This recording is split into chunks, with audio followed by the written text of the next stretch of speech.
तो आपने भी शायद नोटिस किया होगा कि हाल ही में गैस सिलेंडर के दाम अचानक से बढ़ गए हैं।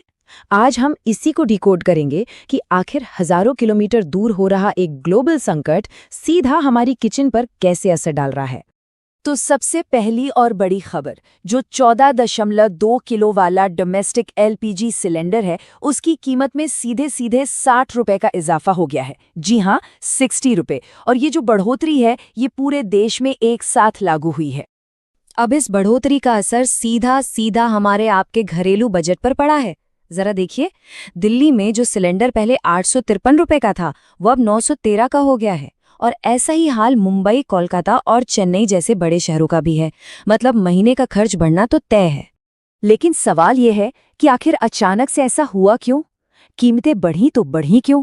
चलिए अब इसी गुत्थी को सुलझाते हैं और समझते हैं कि कैसे हजारों मील दूर चल रहा एक युद्ध हमारे घर के बजट को हिला रहा है।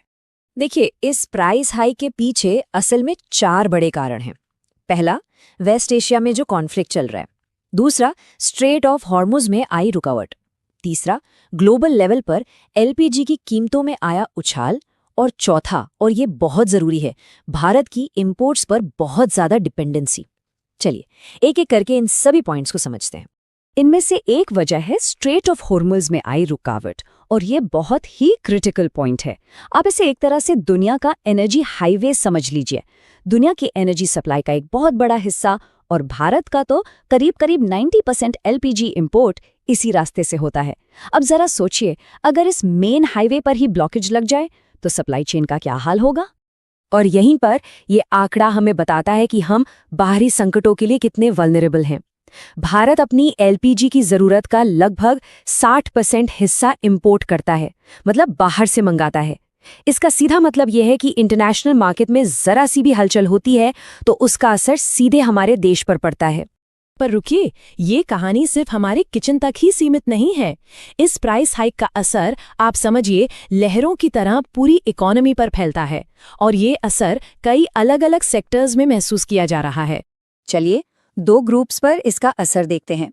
एक तरफ तो हम और आप हैं, यानी घरेलू कंज्यूमर्स, जिनके महीने के बजट पर सीधा असर पड़ा है, चाहे वो शहर में रहते हों या गांव में।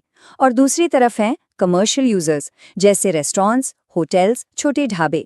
उनके लिए जो 19 किलो वाला कमर्शियल सिलेंडर आता है, वो करीब 115 रुपए महंगा हो गया है। इससे उनकी ऑपरेशनल कॉस्ट बढ़ गई है और पूरे हॉस्पिटैलिटी सेक्टर पर जबरदस्त दबाव आ गया है। और ये देखिए, national restaurant association of India का ये बयान सिचुएशन कितनी गंभीर है ये बताता है। उन्होंने चेतावनी दी है कि अगर कमर्शियल एलपीजी सिलेंडर की डिलीवरी नॉर्मल नहीं हुई तो 60% तक रेस्टोरेंट्स सिर्फ 2 से 3 दिन के अंदर बंद हो सकते हैं। ये सिर्फ एक आंकड़ा नहीं है, ये लाखों लोगों के रोजगार का सवाल है। तो अब सवाल उठता है कि इस पूरे संकट से निपटने के लिए सरकार आखिर कर क्या रही है?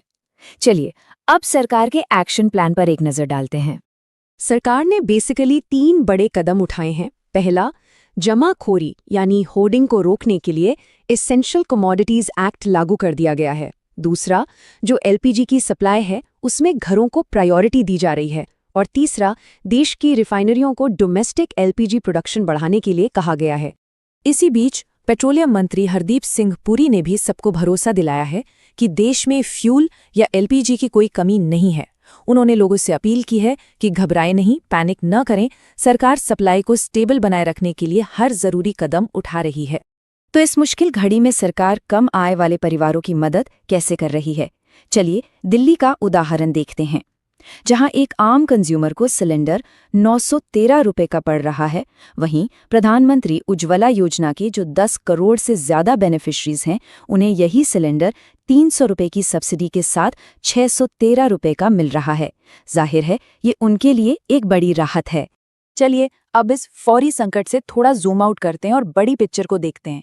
ये पूरा मामला भारत की एनर्जी सिक्योरिटी यानी ऊर्जा सुरक्षा पर एक बहुत बड़ा सवालिया निशान लगाता है। और ये जो आंकड़ा है, ये सच में चौंकाने वाला है। जब ये संकट शुरू हुआ, उस वक्त भारत के पास पूरे देश की जरूरत के लिए सिर्फ और सिर्फ 10 दिन का एलपीजी स्टॉक था। ये हमारी एक बहुत बड़ी कमजोरी को दिखाता है कि हम इस तरह के अचानक आने वाले ग्लोबल शॉक्स के लिए कितने कम तैयार थे। तो सवाल ये है कि भविष्य के लिए क्या प्लान है। देखिए, भारत अपनी एनर्जी सिक्योरिटी को मजबूत करने के लिए एक लॉन्ग टर्म स्ट्रैटेजी पर काम कर रहा है। इसमें कई चीजें शामिल हैं, जैसे अपने इंपोर्ट्स को डाइवर्सिफाई करना, मतलब सिर्फ एक जगह से नहीं बल्कि रूस और अमेरिका जैसे अलग-अलग देशों से खरीदना।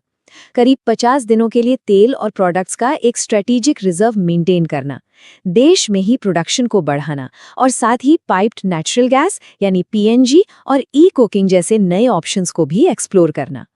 और आखिर में ये सब कुछ हमें एक बहुत ही बुनियादी सवाल पर लाकर खड़ा कर देता है कि क्या हमारी रसोई ग्लोबल पॉलिटिक्स पर कुछ ज्यादा ही डिपेंडेंट हो गई है। ये जो पूरा संकट है, ये एक वेकअप कॉल है।